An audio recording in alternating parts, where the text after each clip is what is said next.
오늘은 고린도전서 6장 1절에서 11절 말씀으로 형제간의 일을 판단할 만한 지혜라는 제목으로 하나님 말씀을 나누겠습니다. 형제간의 일을 판단할 만한 지혜.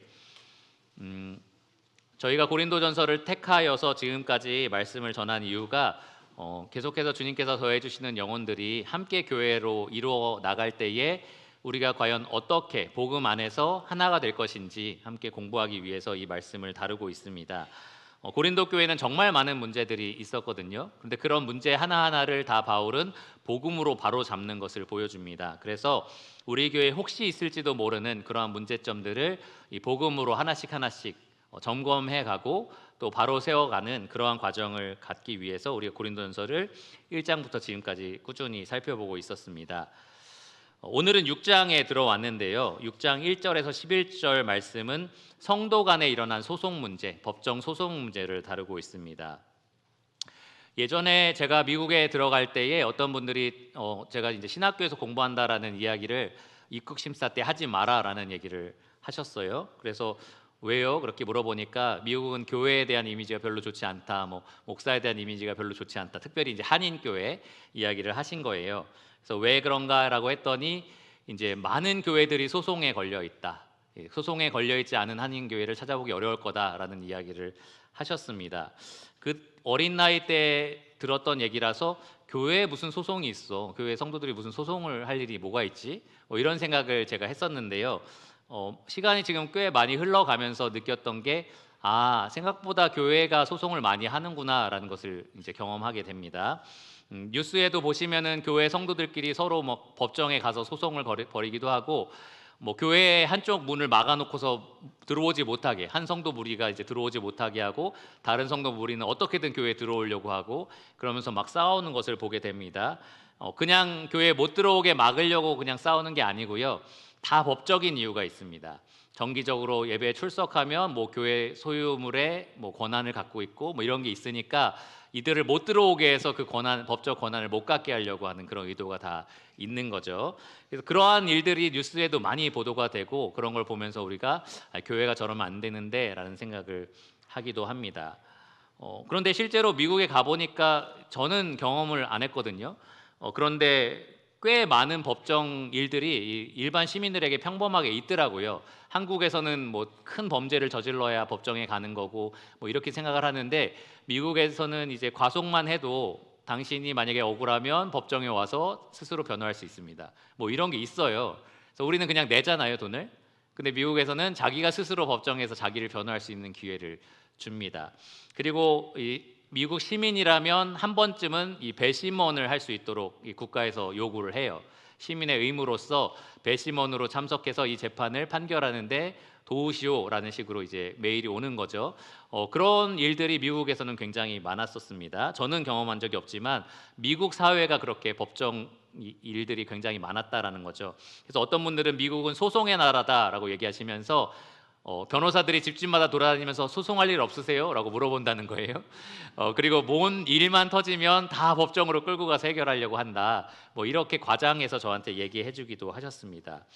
그런데 오늘 우리가 살펴볼 이 고린도 교회가 위치했던 헬라 도시, 고린도 도시가 그렇게 소송이 흔한 곳이었다라는 거예요. 그렇게 매우 소송이 흔한 곳이었습니다. 헬라인들은 법정에 가는 것을 즐겨했다라고 합니다. 법정에 가는 게 왜 즐거웠을까? 우리처럼 스마트폰으로 놀 수 있고 TV를 볼 수 있고 이런 게 아니잖아요. 그러니까 이 당시의 법정은 시장 한가운데 있었습니다. 베마라고 해서 시장 탁 트인 곳 광장에 있었고요. 그곳에서 재판장들이 매일매일 어떤 심사를 하고 재판을 했던 거죠. 그러니까 일반 시민들은 심심하면 시장에 가는 거예요. 그래서 오늘은 어떤 문제를 다루지? 어떻게 해결하지? 이런 것들을 이제 들었던 겁니다. 그리고 자기들이 한마디씩 하는 거죠. 내가 볼 때는 좋은 판결이었어, 아니었어, 내 생각엔 이래, 이러면서 이제 참견하면서 그런 것들을 즐거운 그런 어떤 유흥거리로 여겼던 겁니다. 이 당시에 헬라 도시에 있는 시민들 역시 미국 시민들처럼 배심원 요구를 많이 받았어요. 만 60세 이상 되면 의무적으로 배심원이 돼야 되고 이러한 법이 있었다고 합니다. 그리고 사람들이 흔히 다툼이 일어나면 중재자로 서기를 되게 즐겨했다라고 하고요. 자기가 소송을 벌이기도 하고 소송을 당하기도 하고 이러한 일들이 대다수 시민들이 겪고 있는 일이었다라고 얘기를 합니다. 그런데 어느 날 고린도 이 법정에 고린도 교회 성도들이 서게 된 거죠. 고린도 교회 성도들이 서게 된 겁니다. 왜 그들이 소송을 벌였을까? 오늘 본문 말씀을 통해서 살펴보기 원하고요.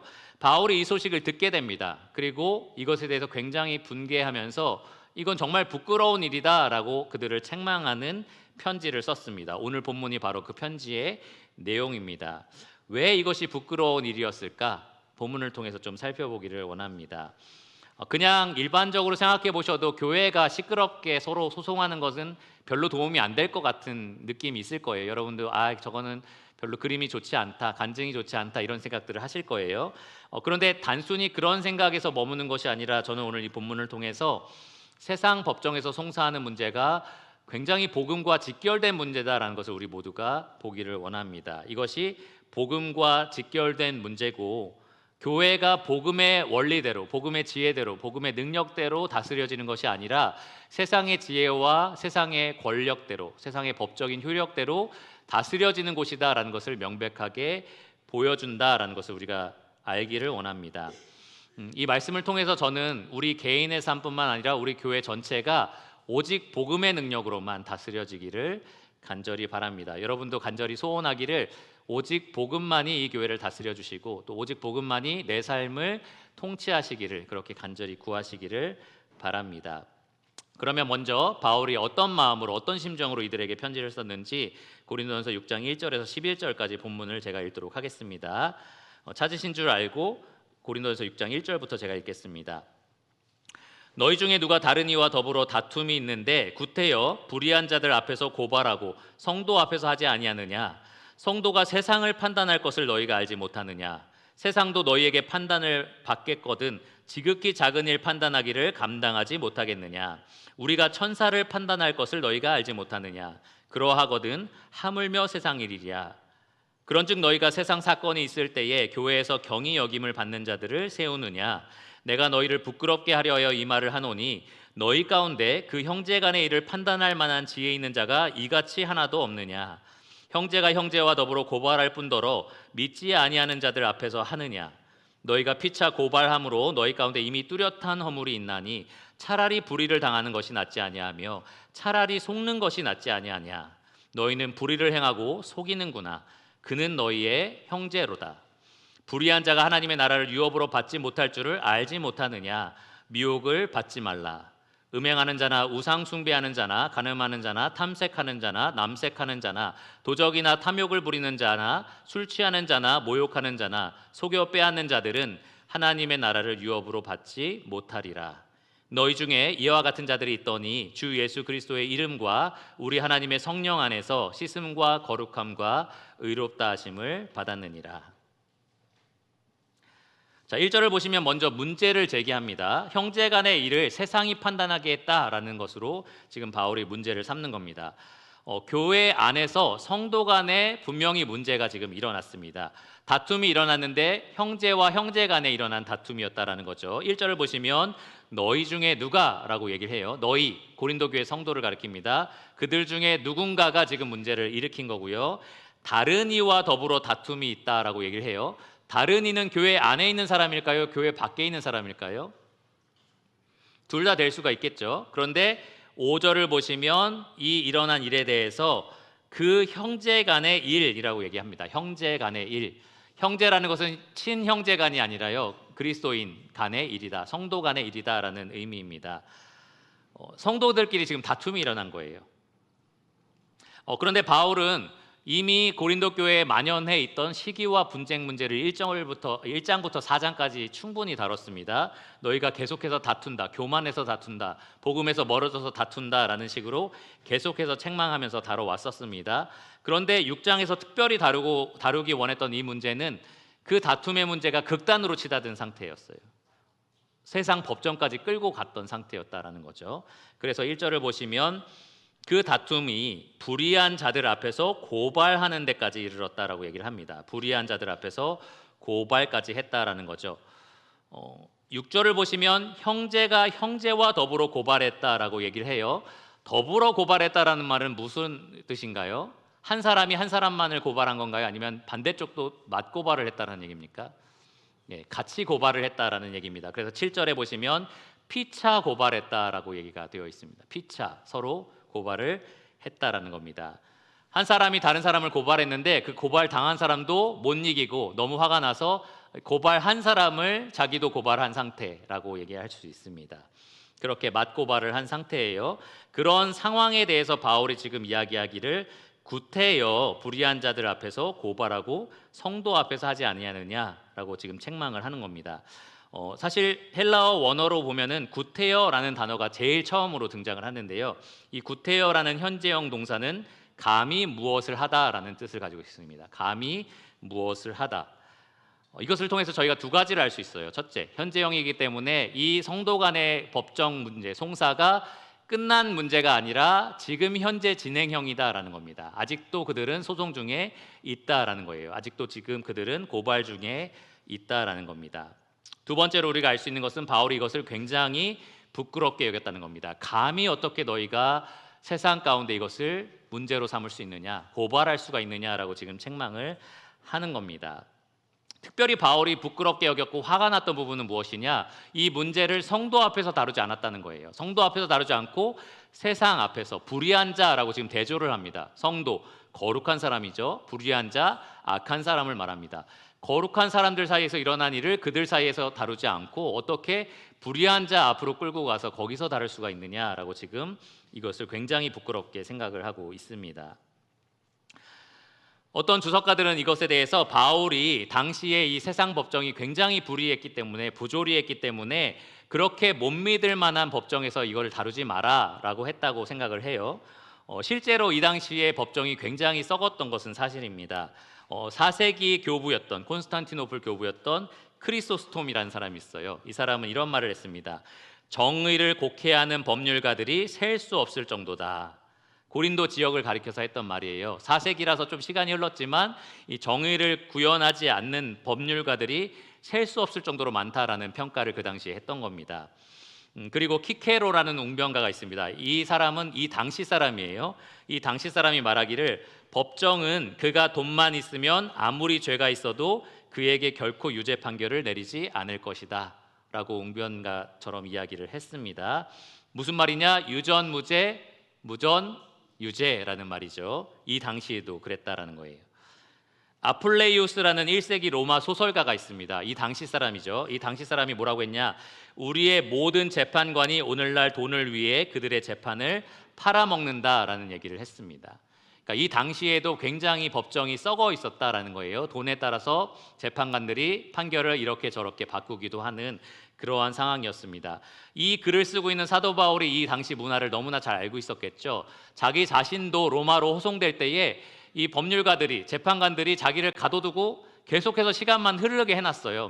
2년, 3년 있는 동안 계속해서 가둬놓기만 했습니다. 베스도라는 사람은 바울을 계속해서 감옥에서 불러내는데 이 사도행전 말씀에 따르면 24장 26절에 보면 돈을 바라면서 그렇게 했다라고 합니다. 혹시 바울이 나에게 돈을 주면 내가 좋은 판결을 내려야겠다라는 그러한 기대를 가지고 재판관이 그렇게 판결을 내렸던 겁니다. 그러니까 이런 개인 경험도 있으니까 바울이 왜 이런 못마땅한 불합리한 법정에 그 문제를 가지고 갔니? 이런 식으로 이제 책망을 했다라고 생각을 하는 거예요. 그런데 여러분, 바울이 이 세상에 세워진 권세에 대해서 무시하는 마음을 가지고 있었나요? 하나님이 이 세상에 세우신 권세들, 사법 제도에 대해서 불신하자라는 그런 마음을 가지고 있었나요? 로마서 13장을 보면 뭐라고 말합니까? 이 땅에 세워진 권세는 하나님께로부터 나오지 않음이 없다라고 분명하게 이야기합니다. 모든 권세가 다 하나님께서 정하신 바라고 얘기하면서 특별히 이 권세가 하나님의 사역자가 된다라고 얘기를 하면서 선을 행하는 자에게는 선을 베풀고 악을 행하는 자에게는 공연히 칼을 든 게 아니라서 그 칼로 재판을 내린다, 심판을 내린다라는 말을 했었습니다. 그러니까 바울은 분명히 국가에 세워진 권세라든지 사법 제도에 대해서 인정했다라는 거예요. 그리고 거기에 순응을 했었습니다. 바울은 사실 이것을 복음을 위해서 이용하기도 했습니다. 자꾸 지지부분 뭐라 그러죠? 부지 네, 죄송합니다. 어려운 말을 썼네요. 자꾸 미뤄지는 판결에 대해서 너무 답답한 나머지 나는 가이소에게 상소하겠습니다라고 얘기를 해요. 그 당시에 법적인 제도를 이용해서 나는 그 다음 단계의 법에게 호소를 하겠습니다라고 하면서 이어지는 겁니다. 말씀을 너무 잘 듣고 계신 것 같아요. 좋습니다. 그렇게 이용을 하기도 했다라는 겁니다. 그러니까 바울이 우리가 성도로서 절대로 법적인 것들을 이용하면 안 된다라고 한다든지 소송을 하면 절대로 안 된다라는 입장에 선 것은 아니었다라는 거예요. 그런데 이 고린도 교회에 일어난 이 소송은 분명히 잘못됐다라는 판결을 내린 겁니다. 먼저 우리가 알아야 될 것은 고린도 교회에 일어난 형제 간의 다툼이 형사 사건이 아니라 민사 사건이었다라는 것을 우리가 알아야 됩니다. 형사 사건은 무엇이냐? 그 범죄 사실이 일어나면은 고발 여부와 상관없이 분명히 재판을 해야 되는 사건입니다. 예를 들어서 누군가가 누군가를 죽이게 되면은 고발을 안 했어요. 유가족들이 고발을 안 했네요. 그런다고 해서 그러면 죄 없는 거야. 넌 그냥 살아. 이렇게 되지 않습니다. 그러한 범죄들은 분명히 그 일어난 사실 때문에 바로 법정에 세우고요. 처벌을 합니다. 근데 민사 사건은 달라요. 둘이 화해하고 잘 이렇게 중재해서 해결되면 아무런 문제가 일어나지 않습니다. 하지만 둘 사이에 문제가 해결되지 않아서 한 사람이 고발을 할 경우에 이제 법적인 능력, 이 법적인 권세를 가지고 시시비비를 가려서 누가 이기고 누가 지는 것들을 판결을 내리는 겁니다. 지금 고린도 교회에 일어난 사건은 민사 사건이었어요. 성도 간에 다툼이 일어났고 둘 사이에 해결이 안 된 겁니다. 그러니까 고발을 서로 하면서 누가 법적으로 맞는지 보자라고 하면서 지금 따지고 들어간 겁니다. 8절에 보시면 바울이 너희는 불의를 행하고 속이는구나 라고 책망을 했어요. 이 표현을 보면 아마도 성도들이 서로 다투면서 이 법적인 소송을 통해서 어떻게든 상대방을 속여서 더 많은 이익을 갈취하기 위한 목적으로 지금 싸우고 있다는 것을 알 수 있습니다. 어떻게든 더 상대방에게 안갚음을 하려고 하는 거고요. 더 많이 자기가 갈취하려고 이득을 보려고 하는 그러한 싸움으로 지금 번져가고 있는 상황이었습니다. 하나의 예를 들어볼게요. 오늘 유평교회의 뒷마당에 차를 세우신 분들 계십니까? 거의 대부분이 세우셨을 거예요. 교회를 마치고 이제 집에 가야지 하고서 차를 출발했는데 옆에 세워놨던 차가 튀어나오면서 같이 부딪히게 된 거예요. 꽝 하고 부딪히면서 서로 이제 차가 긁혔습니다. 차 문에서 나오면서 성도님들이 만약에 복음에 충만한 성도라면 뭐라고 먼저 얘기를 할까요? 먼저 뭐라고 얘기해야 되겠습니까? 아니 운전을 도대체 어떻게 하는 거예요? 라고 해야 될까요? 많이 다치셨나요? 라고 하겠죠. 많이 다치셨어요? 괜찮으세요? 라고 하겠죠. 그 다음에 이제 차의 이 수리에 대해서 뭔가 얘기가 오가야 되잖아요. 만약에 복음에 충만한 성도라면 뭐라고 얘기해야 될까요? 예? 제가 볼 때는 10대 0, 예, 저는 0이고 성도님이 10인 것 같습니다. 형제님 보험으로 처리해 주세요 라고 해야 될까요? 뭐라고 얘기해야 될까요? 예, 뭐 각자 보험으로 하든지 뭐 아니면 제가 어떻게 해드리겠으니까 뭐 알아서 해주세요. 제가 이렇게 하겠습니다. 라는 식으로 이제 더 사랑하는 표현으로 할 겁니다. 그런데 성도 두 사람이 내리자마자 운전을 도대체 어떻게 하는 거냐라고 하면서 싸우기 시작하는 거죠. 내가 아무리 생각해봐도 이것은 한 2대8 정도 되는 것 같다. 당신은 8이고 난 2다. 라고 얘기를 하는 거고요. 상대방 성도도 아니다. 내가 볼 땐 반대로 내가 2고 당신이 8이다. 라는 식으로 이야기를 하는 겁니다. 저도 가고 뭐 여러 형제님들이 가서 이제 막 중재를 하려고 하는데 이게 전혀 해결이 안 되는 거죠. 그러다가 다음 주가 되는데 한 사람이 고발을 한 겁니다. 그러면서 이제 법정 싸움이 된 거예요. 그러면 이제 보통 어떻게 하느냐? 내가 평소에 알았던 질병이 교통사고 때문이다라고 주장을 하기 시작해요.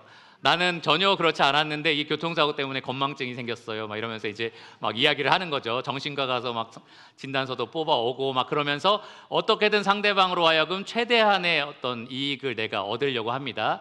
그리고 상대방은 어떻게든 최고의 법을 어떤 처벌을 받도록 내가 그렇게 노력을 하는 거죠. 이런 식으로 지금 번져간 겁니다. 고린도 교회 성도들의 다툼이 이렇게 번져간 거고요. 우리 교회에서 이렇게 일이 일어났다라고 한번 생각해 보면 여러분 충분히 생각이 드실 겁니다. 근데 바울은 이런 소식을 들은 거죠. 너희가 지금 이런 식으로 고소를 한다라고 내가 들었다, 고발한다라고 들었다라고 하면서 이것이 지금 굉장히 부끄러운 일이다. 특별히 복음이라는 시점으로 바라볼 때에 이것은 정말로 잘못됐다라고 이야기를 하는 겁니다. 크게 4가지의 이유를 들어서 이것은 정말로 잘못됐다라고 얘기를 해요. 형제 간의 일은 복음이 판단해야만 한다라고 이야기하면서 4가지를 이야기하는데 첫 번째로는 복음이 약속한 성도들의 신분을 생각해보라라고 얘기합니다. 복음이 약속한 성도들의 신분. 지금 너희가 어떤 신분인지 생각해 볼 때 지금 한 일은 복음에 너무나 합당하지 않은 일이다라고 이야기를 하는 거죠. 2절을 보시면 이렇게 얘기합니다. 성도가 세상을 판단할 것을 너희가 알지 못하느냐. 3절은 이렇게 시작해요. 우리가 천사를 판단할 것을 너희가 알지 못하느냐. 지금 두 번 반복돼서 하는 말이 있습니다. 무엇입니까? 너희가 알지 못하느냐.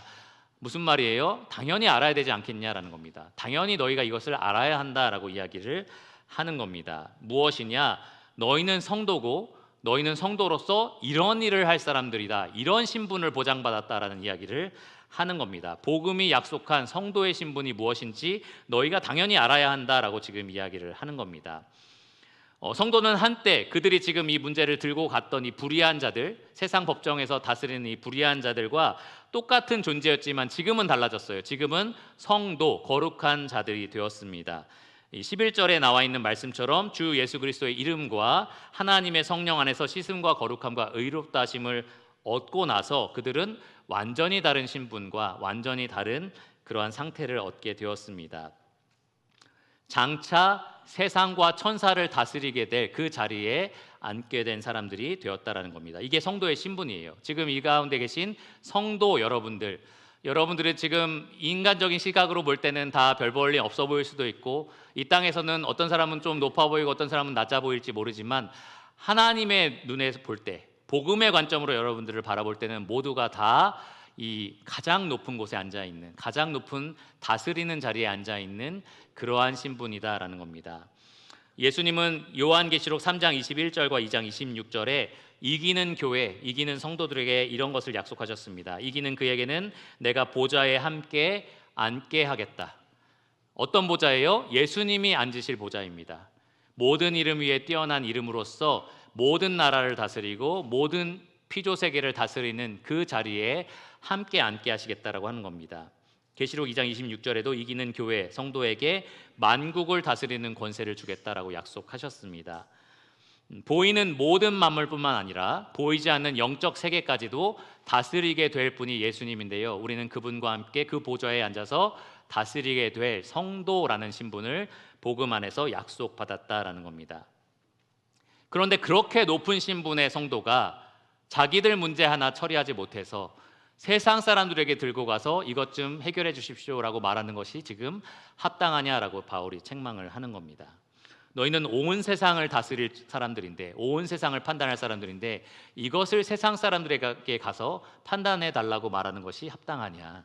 너희는 영적인 존재까지 다스릴 사람들인데 그런데 세상 일 하나 가지고 겨우 이거 하나 처리 못해서 그들에게 가서 해결해 달라고 말하는 것이 합당하냐라고 지금 책망을 하는 겁니다. 이것은 마치 한 나라 대통령이 중요한 의사결정을 해야 되는데 어떻게 할지 잘 몰라서 마을 이장에게 가서 물어보는 격이에요. 우리가 볼 때는 너무나 답답한 일이죠. 어떻게 한 나라 대통령이 이렇게 할 수가 있어라는 생각이 듭니다. 한 나라 최고 법관이 이제 막 중요한 재판을 내려야 되는데 그걸 어떻게 할 줄 몰라서 재판놀이 하고 있는 어린아이들에게 내가 어떤 결판을 내리면 좋겠니? 어떤 재판 결과를 내면 좋겠니? 라고 물어보는 조문을 구하는 셈입니다. 바울은 지금 이것이 이 정도로 답답하고 말도 안 되는 일이다 라고 책망을 하는 겁니다. 복음의 시각으로 보면 그래요. 복음을 제외하고 우리가 볼 때는 당연히 법을 따라서 우리가 서로 시시비비를 가려야지 라고 생각을 할 텐데 그거밖에 보이지 않겠지만 복음의 시각으로 우리가 누구인지를 바라보면 이것은 정말로 부끄러운 일이다라는 것이 드러납니다. 두 번째는 복음의 지혜로 충만한 성도가 되어야 된다라는 겁니다. 복음의 지혜로 충만한 성도가 되어야 된다. 바울의 첫 번째 논지를 들어본 성도들 중에서는 그거는 우리가 죽어서 내세에 일어날 일이잖아요. 내세에 우리가 만국을 다스리고 천사를 다스리고 그건 내세에 있는 일이고 이 생에서 벌어진 일은 우리가 법적 조문을 구해야 되지 않겠어요? 라고 이렇게 자기를 변호한 사람들이 있을지도 몰라요. 그것을 바울이 알았나 봅니다. 그래서 바로 4절에 세상 사건이 있을 때라고 말을 시작합니다. 세상 사건이 있을 때. 이것이 영어로는 matters of this life라고 해서 교회 사건, 세상 사건 이렇게 구분하는 것이 아니라 이 삶에 일어나는 사건이라고 우리가 말할 수 있습니다. 그래서 새 번역 성경은 이렇게 번역했어요. 일상의 일과 관련해서 송사가 있을 경우에. 그러니까 일상의 일과 관련해서 송사가 있을 경우에라는 말입니다. 바울이 그런 경우에도 복음의 지혜 있는 사람들을 세워서 재판하는 것이 옳지 않냐라고 지금 책망을 하는 겁니다. 4절을 보시면 그런즉 너희가 세상 사건이 있을 때에 교회에서 경히 여김을 받는 자들을 세우느냐 이렇게 지금 책망을 하는 거예요. 교회에서 경히 여김을 받는 자들 누구를 가리킬까요? 누가 유평교회에서 가장 경히 여김을 받습니까? 네? 설거지 당번? 아닙니다. 절대 아니에요. 우리는 설거지 당번을 사랑합니다. 경히 여긴다라고 했을 때 이들은 누구냐면 이 문맥에서 보면은 믿지 않는 자들, 불의한 자들을 가리킵니다. 그렇다고 해서 교회가 믿지 않는 사람들이 교회에 방문했을 때 당신은 우리가 가장 경히 여기는 사람입니다. 이렇게 하지 않잖아요. 우리가 VIP로 굉장히 중요하게 여기고 그리고 친절하게 모십니다.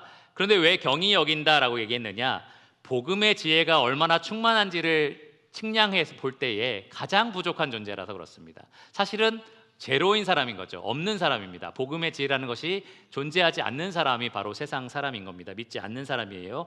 그런데 어떻게 그런 사람에게 지금 재판을 받으려고 하느냐라고 바울이 책망을 하는 겁니다. 일상의 일과 관련해서도 복음의 지혜가 충만한 사람에게 너희가 중재를 받아야 할 것인데 어떻게 가장 경히 여김을 받는 믿지 않는 사람, 복음의 지혜가 조금도 존재하지 않는 사람에게 이 문제를 가지고 갈 수가 있느냐라고 책망을 하는 겁니다. 근데 여러분 가만히 생각해 보시면 1장에서 4장까지 고린도 교회가 막 자랑했던 게 뭐죠? 자기들이 뭐가 충만하다고 막 자랑했었죠? 지혜가 충만하다고 자랑했습니다. 우리는 너희와 다른 특별한 지혜를 가지고 있어라고 자랑을 했었습니다. 그 자랑이 얼마나 심했던지 서로 분쟁을 일으킬 정도였어요. 분열을, 내 지혜가 네 지혜보다 나, 이런 식으로 서로 파벌이 생길 정도였습니다.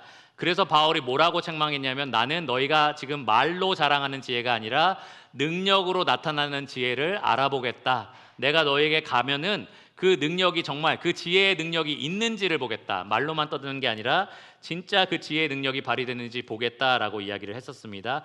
그런데 그들 가운데 소송이 있다라는 것 자체가 그들에게 능력이 조금도 없다는 것이 증명된 상황이었습니다. 이 교회의 그 누구도 복음의 지혜가 충만해서 복음의 능력이 충만해서 성도 간에 일어난 다툼을 해결할 만한 사람이 아무도 없었다는 것이 명백하게 드러난 상황이었습니다. 그래서 바울은 5절에 이렇게 책망합니다. 내가 너희를 부끄럽게 하려 하여 이 말을 하노니 너희 가운데 그 형제 간의 일을 판단할 만한 지혜 있는 자가 이같이 하나도 없느냐. 아까 주차장에서 일어난 사건, 실제 일어난 사건 아닙니다. 혹시 지금 유튜브 들으신 분은 교회에 뭔가 사건이 일어났나 보다 이럴 수 있는데요. 예시입니다. 그런 사건이 일어났을 때 고발까지 간다라고 하면 우리 교회 모두에게 부끄러움이 될 겁니다. 이 교회 안에 정말 복음으로 그들에게 가서 형제님 용서하셔요, 형제님 뭐 사랑하세요, 이렇게 잘 중재하여 가지고 어떻게 하는 것이 복음에 합당한 행동인지, 어떻게 하는 것이 복음에 합당하게 화해를 하는 건지 설명해 줄 수 있는 사람이 아무도 없었다라는 것. 그렇게 화목을 이루어내는 데 도움이 될 만한 지혜와 능력이 있는 성도가 한 사람도 없다는 것이 드러나는 거기 때문에 그렇습니다. 그러니까 정말로 부끄럽고 그런 상황이 되는 거예요. 고린도 교회가 그랬었습니다. 이것이 고린도 교회의 현 주소였다라는 거죠. 참으로 지혜를 자랑했던 교회로서는 이것이 정말로 부끄러운 일이었을 겁니다. 바울은 너희는 지혜에, 복음의 지혜에 충만한 성도들이 어떻게 하나도 없느냐라고 지금 책망을 했습니다. 세 번째로 바울이 말한 복음적인 측면의 책망은 복음의 법으로 너희가 지금 하고 있는 일을 판결해 보자. 그 결과가 어떻게 되겠느냐라는 겁니다. 복음의 법으로 판결한 결과입니다. 형제가 형제와 더불어 고발한 일에 대해서 복음의 관점으로 판결을 내리면 7절과 같습니다. 바울이 이렇게 말했어요. 너희가 피차 고발함으로 너희 가운데 이미 뚜렷한 허물이 있나니. 여기서 허물로 번역된 이 단어는 법적 용어인데요, 패소를 가리킵니다. 패소. 패소가 뭐죠? 승소의 반대말입니다. 승소는 이겼다는 거고요, 패소는 졌다라는 거죠. 지금 성도가 둘이 법적으로 붙은 겁니다. 누가 이기나 보자라고 붙은 거예요. 성도가 내가 승소할 수도 있고 너는 패소할 거야, 아니 나는 승소할 거고 너는 패소할 거야 라고 하면서 지금 법적으로 붙어 있는 상황입니다. 그런데 바울은 지금 이렇게 얘기를 하는 거예요. 피차 고발한 그 상황 자체가, 그 사실 자체가 너희 모두를 지금 졌다라고 말한다. 패소했다라고 말한다라는 겁니다. 누가 이기든 상관없다는 거예요. 서로 고발했다라는 것 자체로서 너희는 이미 졌다라는 겁니다. 너희 모두가 이미 패소한 것과 마찬가지다라는 겁니다. 너희 가운데라는 말을 통해서 우리는 송사한 이 법적 고발한 이 개개인뿐만 아니라 이것을 중재하지 못한 교회 전체가 패소했다라는 것을 알 수 있습니다. 왜 그럴까요? 지금 6절에 보시면 믿지 아니하는 자들 앞에서 다뤘다라는 것을 중점적으로 얘기하고 있고요. 그리고 7절을 보시면 바울이 그럴 바에는 차라리 불의를 당하는 것이 낫지 아니하며 차라리 속는 것이 낫지 아니하냐라고 이야기를 합니다. 왜 그럴까요? 왜 이것이 모두가 진 걸까요? 사실 법정으로 싸우다 보면 승자는 나타나기 마련이고 패자는 가려지기 마련인데 왜 바울은 이것이 다 진 거라고 얘기할까요? 왜 차라리 손해를 보라고 할까요? 왜 차라리 불의를 당하는 게 낫다라고 얘기할까요? 복음의 시각으로 봐서 그렇습니다. 그냥 인간적인 시각으로 봤을 때는 승자가 분명히 있어요. 패자가 있습니다. 법적으로는 내가 맞아라고 얘기할 만한 것들이 있습니다. 속는 게 왜 좋은가요? 내가 이득을 보는 게 낫지. 그런데 복음 시각으로 보면 이것이 다 뒤집힙니다. 그들의 법정 싸움으로 말미암아 하나님의 복음이 세상 가운데 얼마나 부끄럽게 비춰지고 있는가. 그들의 법적인 소송과 다툼으로 말미암아 이 복음을 우리에게 은혜로 베푸신 하나님이 얼마나 초라하게 세상 가운데 나타나고 있는가. 이 복음을 이루기 위해서 자기 몸을 바치신 예수 그리스도의 희생이 얼마나 아무런 값어치 없는 것들로 세상 가운데 드러나고 있는가. 이 복음적인 시각으로 볼 때는 이 교회에서 그 누구도 승소한 사람이 없다라는 거예요. 모두가 다 패배자입니다. 모두가 다 진 겁니다. 모두가 다 이 세상 가운데 복음을 멸시받는 것들로, 부끄러운 것들로 드러내는데 성공을 한 것뿐이기 때문입니다. 복음에는 하나님의 은혜와 사랑이 가득하고요. 복음에는 하나님의 용서와 자비가 가득합니다. 복음의 법에 따르면 성도는 서로를 복음에 합당한 자세로, 합당한 행동으로 대하여야 됩니다. 성경에 기록된 최고의 법에 대해서 야고보서는 내 이웃 사랑하기를 내 몸과 같이 하라라고 야고보서 2장 8절에 얘기하고 있고요. 그리스도의 법이라고 갈라디아서 6장 2절에 말하고 있는 법은 서로 짐을 지는 겁니다. 예수님이 교회에게 주신 새 계명을 너희에게 주노니 뭐라고 했죠? 내가 너희를 사랑한 것과 같이 서로 사랑하라라고 말씀을 하셨습니다. 그것이 복음에 합당하게 우리가 서로를 대하는 방식이고요. 그렇게 할 때에 이 세상 가운데 우리가 그리스도의 제자임이 드러나고요. 복음이 아름답게 선포가 됩니다. 그런데 그 복음으로 하나가 됐다라고 말하는 성도들이 서로 짐을 지는 것이 아니라 서로에게 짐을 더 지우려고 하고, 서로 사랑하는 것이 아니라 서로를 미워하고요, 악을 선으로 갚는 것이 아니라 악을 더 큰 악으로 갚으려고 투쟁하고 있는 상황입니다. 그것이 이 세상 가운데 복음을 어떤 모습으로 드러내겠냐라는 거죠. 바울은 그런 관점에서 너희들 모두가 패배한 거다라고 이야기를 합니다. 고대 그리스 철학자인 플루타르크라는 사람이 있어요. 영웅전을 쓴 사람으로 유명합니다. 이 사람은 이런 말을 했어요. 서로를 고소하는 형제 자매들은 마귀적이다. 왜 그런 말을 했는지 아시겠죠? 결국에는 이 세상 가운데 마귀가 가장 좋아하는 일을 행하기 때문에 그렇습니다. 예수 그리스도의 영광을 가리고 그분의 복음을 하찮은 것으로 나타내게 하는 일을 서로 고소하는 형제 자매들이 마귀가 좋아하는 그 일을 하는 것이기 때문에 그렇습니다. 정말 안타깝고 또 어이가 없는 일은 소송 중에 있는 성도들이 하나님께 기도한다는 거예요. 우리가 이기게 해주셔서 공의를 드러나게 해주세요라고 기도를 합니다. 그리고 소송에서 이겼을 때 하나님 공의를 실현해 주셔서 감사합니다라고 기도하고요. 저 악한 무리들에게 합당한 그런 처벌을 내려주셔서 감사합니다라고 기도를 합니다. 아무리 기도하고 아무리 그것이 옳다라고 철석같이 믿고 있더라도 사실은 그 모든 행위를 통해서 하나님은 온 세상 가운데 정말로 부끄럽게 멸시받는 모습으로 드러나는 겁니다. 아무리 소송에 승리해도 소용이 없어요. 아무리 법정 싸움에서 우위를 잡고 있어도 소용이 없습니다. 그 모든 행위가 결국에는 복음을 부끄럽게 만드는 마귀적인 일임에 틀림이 없습니다. 마지막 네 번째, 복음적인 관점에서 바울은 복음에 합당한 성도의 간증이 아니다라고 지금 책망을 합니다. 성도 간에 서로 고발하는 행위, 지금까지 세 가지 항목을 살펴봤지만 복음적인 측면에 봤을 때 절대로 합리적인 일, 합당한 일이 아닙니다. 부당한 일이에요. 불의한 일입니다. 그래서 8절에 보시면 너희는 불의를 행한다라고 얘기를 합니다. 하고 있는 그 일이 불의한 일이다라고 얘기를 해요. 그는 너희 형제로다. 형제를 속이는 것, 자매를 속이는 것, 자매에게 악한 일을 행하는 것, 형제에게 이러한 잘못된 일을 행하는 것은 명백히 하나님 앞에서 악한 일, 죄입니다. 바울은 처음부터 지금 성도와 불의한 자를 명백하게 구분하면서 설명을 했었어요. 성도 앞에서 해야 되는데 왜 불의한 자 앞에서 하느냐라고 얘기했었고요. 거룩하게 구별된 교회와 그리고 세상 사람, 형제와 믿지 아니하는 사람, 이런 식으로 분명하게 우리의 신분과 세상의 그런 신분을 구별하면서 설명을 했습니다. 그런데 너희가 지금 하고 있는 행동은 이 성도가 해야 할 일이 아니다. 복음에 합당한 일이 아니다라고 얘기하는 거예요. 이것은 사실 불의한 자들, 믿지 아니하는 자들, 세상 사람들이 할 법한 일이다라고 지금 설명을 하는 겁니다.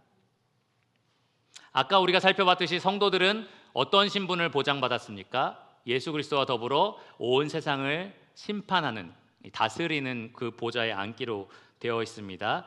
천사까지도 우리가 다스리는 그 보좌에 앉게 되어 있었습니다. 하나님 나라에서 우리는 그 높은 보좌에 함께 앉아서 통치하게 될 겁니다. 그런데 구절을 보시면 불의한 자, 안 믿는 사람, 세상 사람은 뭐라고 되어 있어요? 어떻게 됩니까? 불의한 자는 하나님의 나라를 유업으로 받지 못할 줄을 알지 못하느냐라고 묻습니다. 완전히 다른 거죠. 우리는 다스리는 자리, 그들은 들어오지도 못하는 자리에 있는 겁니다. 그것을 알지 못하느냐라고 물어본 것은 당연히 알아야 된다라고 이야기를 하는 거예요. 왜냐하면 알면 그렇게 행동하면 안 된다라는 거기 때문에 그렇습니다. 만약에 너희가 이것을 안다면 성도에 합당한 삶을 살아야 된다. 불의한 자에 합당한 행동을 하면 안 된다라고 얘기를 하는 거예요. 9절에 계속 이어서 보면 알지 못하느냐 이후에 뭐라고 얘기합니까? 미혹을 받지 말라. 속지 말라는 의미입니다. 이것이 굉장히 중요한 표현인데요. 명령어입니다.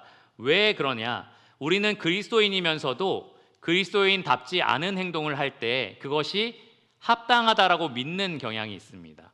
정말로 이것은 거듭난 성도로서 합당하지 않은 행동인데도 죄인 거죠. 악한 일, 죄를 지으면서도 그럴 수도 있지, 내가 이것을 할 수도 있어 라는 식으로 받아들이는 겁니다. 그것이 우리가 속아 넘어가는 방식입니다. 마귀는 우리에게 이 행동에 대해서 할 수도 있어, 괜찮아 라고 이야기를 하는 거죠. 너 어차피 구원받았잖아, 천국에 가잖아 라고 얘기를 하는 겁니다. 그런데 바울은 그렇게 느슨한 태도로 우리에게 이야기하지 않습니다. 속지 말라고 해요. 네가 한 행동, 이 성도들이 송사한 행동이죠. 이것은 안 믿는 사람들이 하는 행동이야. 그런 행동을 계속하는 사람은 하나님 나라를 유업으로 받을 수 없는 거야 라고 지금 아주 강력하게 책망을 하고 있습니다. 그러나 우리 그리스도인들은 자주 속는 거예요. 내 육신대로 이렇게 내가 말하고 행동하고 표현하더라도 나는 구원받은 사람이야. 구원받지 않은 사람답게 살아도 나는 구원받은 사람이야 라고 우리가 자주 속는다는 겁니다. 바울은 절대 그렇지 않다라고 얘기해요. 속지 말라. 이런 행동을 한 사람은 이런 결과를 맞이할 거고, 저런 행동을 하는 사람은 저런 결과를 맞이할 거다. 열매로 그들을 알 거다라고 분명하게 이야기를 하는 겁니다. 특별히 고린도 교회 성도들이 지금 법정 소송을 벌일 때 여기에 해당하는 행동들은 10절에 나오는 행동일 겁니다. 10절에 보시면 탐욕을 부리는 자, 어떻게든 더 많은 이득을 얻으려고 하는 거죠. 모욕하는 자, 송사 중에 그들이 악한 말들을 서로 주고받았을 겁니다. 속여 빼앗는 자들, 어떻게든 자기를 속여서 혹은 남을 속여서 더 많은 이득을 챙기고 상대방은 불합리한 처벌을 받게 하려는 것, 이것이 지금 믿지 않는 자들의 행위다라고 분명하게 10절에 기록을 하고 있고요. 바울은 여기에서 더해서 몇 가지 더 불합리한 행동들을 언급을 했습니다. 9절부터 보시면 음행하는 자, 모든 종류의 성적인 죄를 가리키고요. 우상 숭배하는 자, 하나님 아닌 다른 무언가를 우선순위에 두는 죄를 가리킵니다. 간음하는 자, 이 부부관계 밖에서 일어나는 성적 죄를 말하고요. 탐색과 남색하는 자는 모든 종류의 성 역할을 뒤바꾸는 그러한 죄를 가리킵니다. 동성연애 같은 것들이 되겠죠.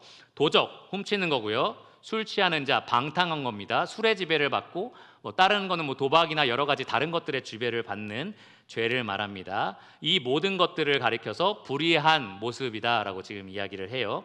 하나하나 구체적으로 다루지 않더라도 여러분 이 모든 것이 그리스도인에게 합당하지 않다라는 것은 여러분 다 아실 겁니다. 성도에게는 합당하지 않는 모습이다라는 것을 아실 겁니다. 이러한 여러 가지 불합리한 모습들, 불의한 모습들이 여러분의 과거, 구원받기 전의 모습일 수도 있습니다. 고린도 교회 성도들도 그랬어요. 그래서 11절을 보시면 너희 중에 이와 같은 자들이 있더니 라고 얘기를 해요. 구원받기 전엔 이럴 수 있었다는 거예요. 우리가 믿기 전이었으니까. 그런데 믿은 후에는 그럴 수가 없다라고 얘기하면서 이렇게 설명합니다. 주 예수 그리스도의 이름과 우리 하나님의 성령 안에서 씻음과 거룩함과 의롭다 하심을 받았느니라. 우리는 예수 그리스도의 이름으로 씻음, 곧 중생, 거듭남을 받았습니다. 무슨 말이냐면 완전히 새로운 존재로 태어났다는 거예요. 하나님 안에서 우리는 옛사람을 버리고 새사람을 입은 완전히 새로운 존재로 태어나게 됐습니다. 거룩함을 입었다라는 말은 우리 안에 실제로 거룩한 상태가 주어졌다라는 겁니다. 그냥 신분만 바뀐 게 아니라 진짜로 우리가 거룩하게 살 수 있도록 거룩함을 입었다라는 말을 하는 거고요. 마지막에 의롭다 하심을 받았다는 것은 이들이 지금 법정 소송 중이잖아요. 하나님의 재판소 앞에서는 그들이 의로운 존재다라고 법정 판결을 받았다라는 겁니다. 그러니까 의로운 자로서 새롭게 태어난 사람들, 그리고 그 거룩함을 입어서 거룩하게 살 수 있게 된 자들로 이제 되었으니까 옛날같이 살아서는 절대 안 된다라는 겁니다. 그 불의한 자답게 살아서는 절대 안 된다라는 거예요. 고린도 교회 성도들이 성도 간에 일으킨 다툼과 법정 소송까지 갔던 그 문제는 결국에는 복음의 문제였다라는 겁니다. 복음에 합당하게 살지 않는 복음의 문제였다라는 거죠. 그냥 성도들끼리 마음이 안 맞아서 싸웠어요. 그냥 소송도 가게 됐어요 라고 말할 수 있는 게 아니고요. 이것은 그들의 영적인 상태가 어디에 있는지를 보여주는 그러한 지침이 되었다라는 거예요. 그들이 진짜로 거듭난 사람인가 아니면 불의한 사람인가, 그들이 정말 천국에 들어가서 다스리게 될 사람인가 아니면 천국을 유업으로 받지도 못할 사람인가를 구분하는 기준이 되었다라는 겁니다. 여러분, 지금 바울이 이 문제를 어떻게 다루고 있는지 가만히 지켜보시기를 바랍니다. 바울은 그냥 그만 좀 싸워라, 소송 좀 그만두면 안 되겠니? 라는 식으로 제안하지 않습니다. 이것이 정말로 너희가 복음에 있는지 없는지를 구분하는 중요한 문제다라고 다룹니다. 우리가 하는 모든 일들이 그렇습니다. 다 복음과 관련이 있어요. 교회가 복음으로 다스려져야 되고요. 복음의 지혜와 능력이 넘치는 공동체가 되어야 된다는 겁니다. 고린도 교회는 그런 면에 있어서 많은 실패를 지금 보여주고 있었습니다. 자, 그럼 마지막으로 이 말씀을 오늘날 우리에게 어떻게 적용할 수 있을까요? 아마 여러분 말씀을 들으면서 저는 소송을 안 하고 있는데요, 이런 생각을 하셨을지도 몰라요. 하지만 여러분 언젠가 소송하실 수도 있습니다.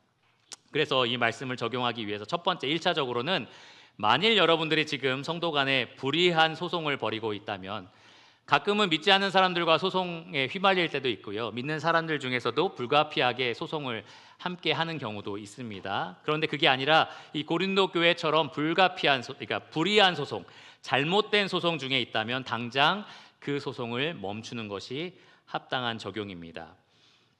그 마귀적인 악행을 지금 당장 멈추시기를 바랍니다. 지금 누가 이기느냐의 싸움이 아니라 복음이 어떻게 드러나느냐의 싸움이라는 것을 여러분 꼭 보실 수 있어야 됩니다. 복음이 요구하는 회개와 용서와 화평을 추구하시기를 바랍니다. 그리고 우리 대부분의 사람이 지금 소송 중이 아니에요, 그렇죠? 혹시 소송 중이신 분 있을지 모르겠는데 대부분이 지금 소송 중이 아닙니다. 특별히 형제 간에, 자매 간에 소송 중인 분은 안 계실 걸로 압니다. 그러면 이 말씀 우리가 어떻게 적용할 수 있느냐? 광범위하게 그리고 실질적으로 우리가 적용할 수 있는 방법이 있습니다.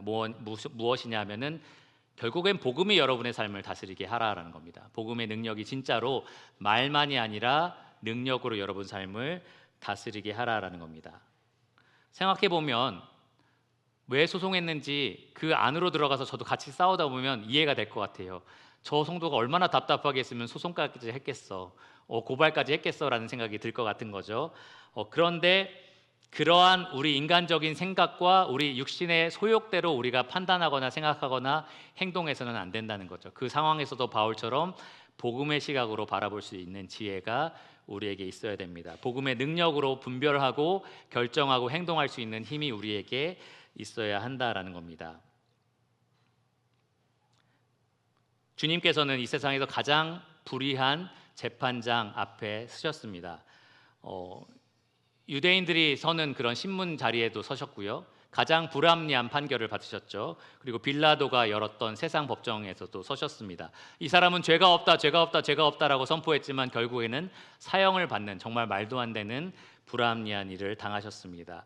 그런데 주님은 거기에서 법정 다툼을 하지 않으셨어요. 소송하고 법적으로 내가 맞아라고 주장하지 않으셨어요. 아버지의 뜻대로 그곳에서 복음대로 사신 겁니다. 복음대로 결정하시고 복음대로 행동하신 겁니다. 그래서 우리 모두에게 의롭다라는 판결을 받게 하신 거고요. 그리고 우리 모두가 거룩함과 죄 씻음을 받게 하신 겁니다. 그것이 우리에게 주어진 복음의 메시지인데요. 우리가 행동할 때 그 복음을 우리가 기억할 수 있어야 된다라는 겁니다. 가끔 성도님들의 사연들을 하나하나 들어보고요. 제가 매일매일 또 그것을 기도를 하는데요. 가끔은 기도가 막힐 때도 있어요. 나 같으면 저런 상황에서 못 버틸 것 같다. 나는 저런 상황에서 인내하기 힘들 것 같아. 이길 수 없을 것 같아. 참아낼 수 없을 것 같아. 라는 상황들이 성도님들 삶에 정말 가득합니다. 한 사람 한 사람 모두 다 편하게 살아 보이고 다 웃고 막 어제도 콘서트 오신 한 가수분이 저에게 와서 유병교회 성도님들은 다 너무 해맑게 웃고 계시고 너무 좋다고 막 그러시는 거예요. 그래서 제가 문제가 없는 분은 없고요. 어려움 없는 분은 없는데 그 가수분이 누구였는지 아마 예상이 되실 겁니다. 예수 그리스도라는 거울 앞에 항상 서기 때문에 그분들이 다 힘을 얻는 겁니다 라고 제가 말씀을 드렸거든요. 그런데 저도 기도할 때 답답할 때마다 복음의 능력이 아니면 이것은 우리가 헤쳐나갈 수가 없다라는 생각이 들어요. 에베소서를 잠깐 보시겠습니다. 에베소서 1장입니다.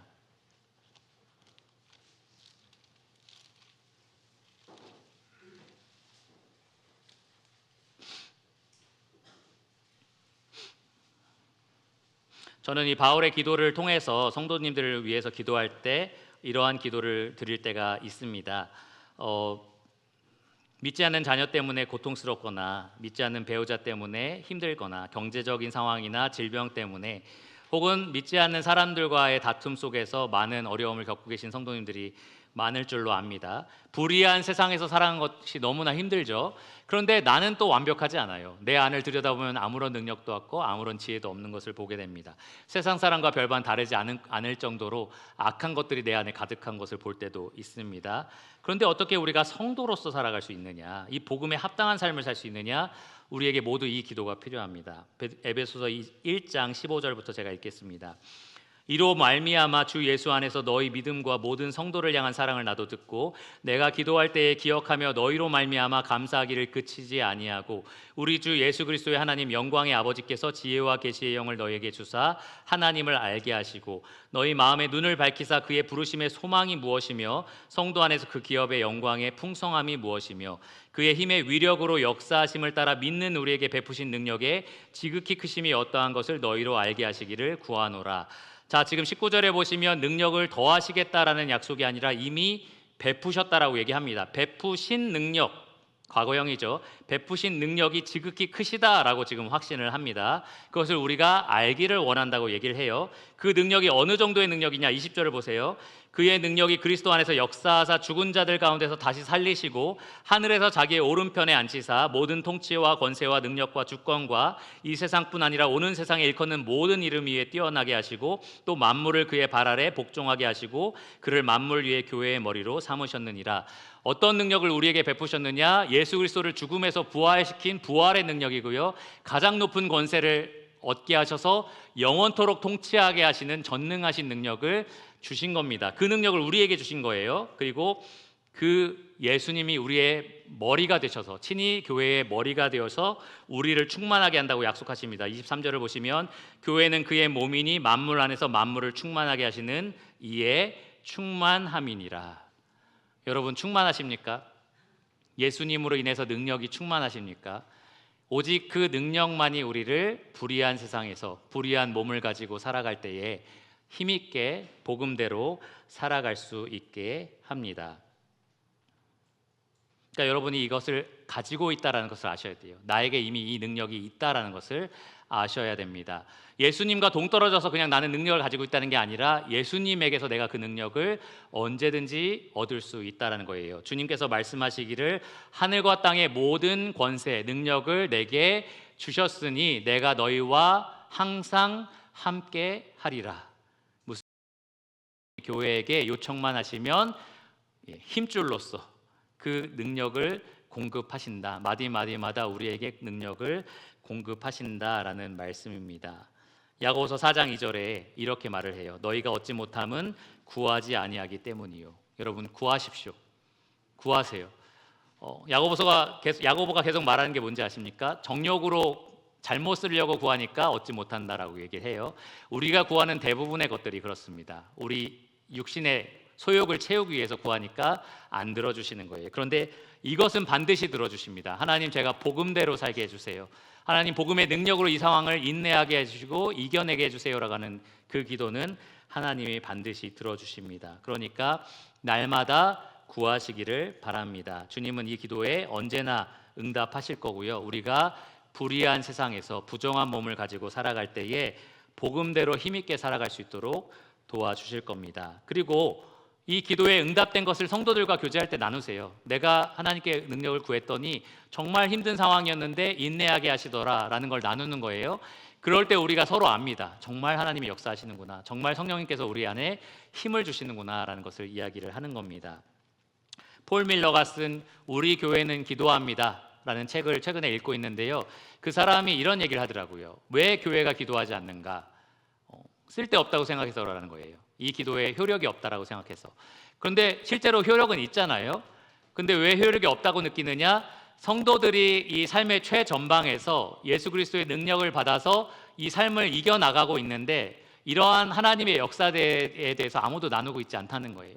기도 제목만 교회가 기도 목록만 받지 기도에 응답하신 하나님의 역사에 대해서 나누지 않는다라고 이야기를 했습니다. 그러니까 여러분 구하시고요. 능력을 얻어서 이겨내시고 복음의 능력으로 살아가시고 그 살아간 삶의 역사를, 이 성령님의 역사를 성도들과 나누시기를 바랍니다. 우리가 그렇게 복음이 다스리는 교회를 함께 이루어가기를 간절히 바랍니다. 기도하고 말씀을 마치겠습니다.